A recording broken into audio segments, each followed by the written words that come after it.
Assalamualaikum warahmatullahi wabarakatuh. Alhamdulillah wassalatu wassalamu ala Rasulillah wa ala alihi wa ashabihi wa mawalah. Asyhadu an la ilaha illallah wa asyhadu anna Muhammad Rasulullah. Kaum muslimin muslimat yang dimuliakan Allah, puji syukur kita panjatkan kehadirat Allah Subhanahu wa taala. Kita kembali bertemu di kajian singkat Ramadan kali ini. Kita lanjutkan materi sebelumnya terkait dengan Al-Quran, bagaimana kita berusaha menjadi pewaris Al-Quran yang masuk sabiqum bil khairat biidnillah. Kemarin sudah kita bahas, Allah berfirman dalam surat Fatir ayat 32, Tsumma awrakhnal kitabal ladzina stofaina min ibadina faminhum dzalimun nafsih wa minhum muqtasid wa minhum sabiqum bil khairat biidnillah. Dzalika huwal fadlul kabir. 3 kelompok pewaris Al-Qur'an.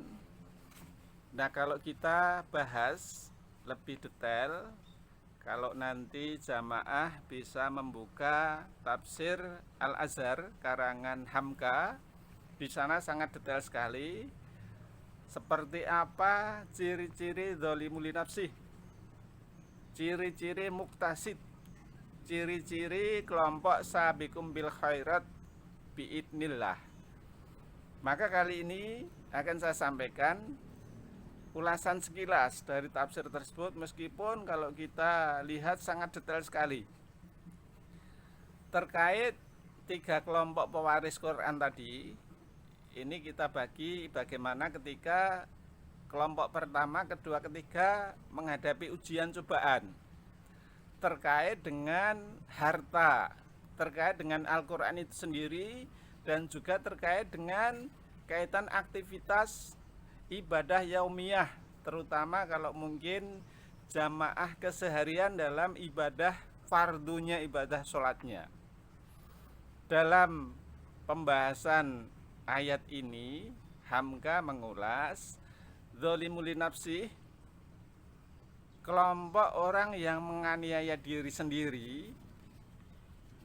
Ini kalau ada ujian cobaan dalam kehidupannya, orang tadi itu bersikap selalu gelisah, selalu keluh kesah, selalu banyak komentar, seperti kemarin saya sampaikan. Karena jarang membuka apa yang menjadi petunjuk dalam kehidupannya. Mestinya bagaimana hidup, menghadapi hidup itu jarang dibuka, sehingga ketika menghadapi ujian cobaan dalam kehidupan seperti itu. Beda halnya dengan muktasid, orang yang memperoleh petunjuk ini ya dibuka, meskipun tidak maksimal, tetapi ini sudah lebih baik. Ini kalau menghadapi ujian cobaan dalam kehidupannya bisa sabar, bisa menahan diri, tidak mudah maksiat, tidak mudah keluh kesah, akan selalu berusaha tetap taat. Yang kelompok yang bagus dalam uraian Ustadz Hamka atau Kiai Haji Hamka, sabiqum bil khairat biidnillah, ini ketika memperoleh ujian cobaan hidup, ini ternyata apa? Menjadikan sebagai tantangan. Jadi kalau setiap ada permasalahan dalam kehidupan, ini dihadapi dengan sabar, dengan selalu syukur kalau kondisinya baik, dan menjadi semuanya itu tantangan, peluang dalam kehidupannya, sehingga ya dimanapun dan kapanpun berada, orang yang selalu berpegang pada petunjuk itu selalu menghadapi dengan tenang. Yang berikutnya yang terkait dengan harta, dzalimul nafsi, ini kaitan dengan harta. Ini adalah orang yang suka menerima tetapi tidak suka memberi. Terus yang kelompok muktasid terkait dengan harta, ternyata apa? Orangnya suka memberi dan suka menerima. Terima, kasih. Jadi menerima mau, mengasih mau. Nah, ini Yang sehat seperti itu. Kalau orang itu menerima terus tidak pernah mengeluarkan, tidak pernah mengasih, ini tentu tidak akan sehat.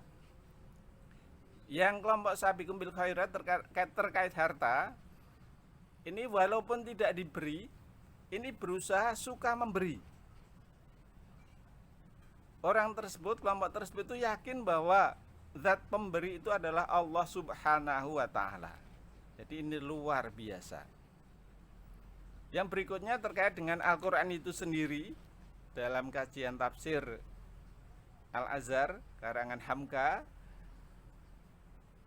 di sana dijelaskan kelompok zalimul nafsi, kelompok yang menganiaya diri sendiri, itu adalah orang yang suka membaca Al-Quran, mengumpulkan pahala, tetapi tidak suka mengkaji, bahkan sampai mengamalkan.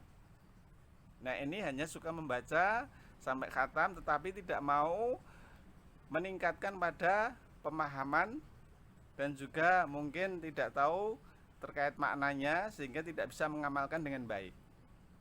Sedangkan muktasid ini suka membaca, mempelajari, mengkaji, dan berusaha betul untuk bisa mengamalkan.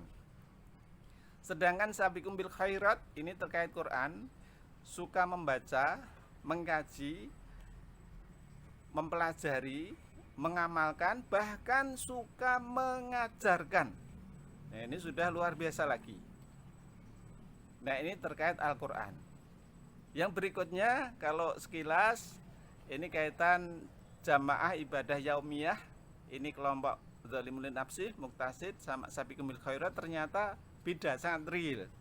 Kelompok zalimul nafsi ini ketika aktivitas ibadah yaumiyah ke masjid, ini diungkapkan dalam tafsir Al-Azhar tersebut, zalimul nafsi ini suka ke masjid, tetapi apa? Ke masjidnya itu setelah mendengar iqomah. Sedangkan muktasid ini beda. Ke masjid, jamaah ke masjid itu setelah mendengarkan azan atau sudah waktu masuk sholat, sudah siap-siap. Terus kelompok yang luar biasa sabiqum bil khairat bi'nillah, ini ternyata apa? Berusaha betul menjaga waktu sholatnya, sehingga kalau sudah masuk meskipun belum azan, dia berusaha berangkat ke masjid. Jadi ke masjidnya itu tidak harus menunggu mendengar azan. Ini kelompok sabiqum bil khairat bi'nillah.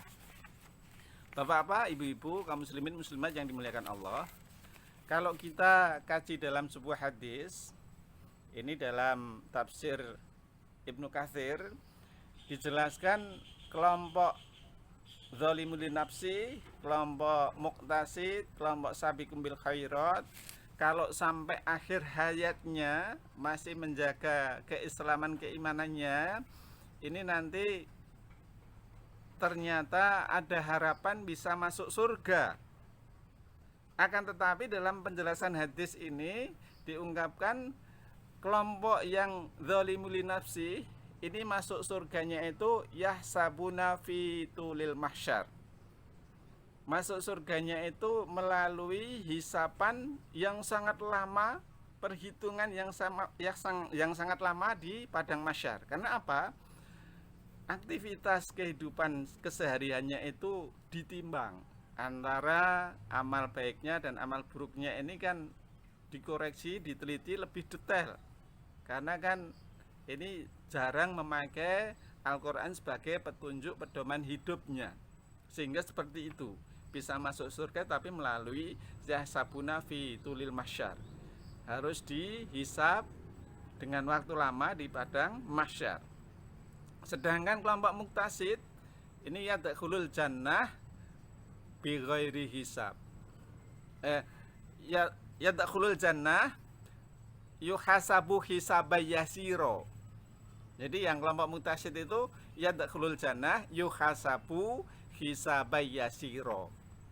Jadi dihisab, tetapi dengan hisapan yang sangat mudah, sangat cepat.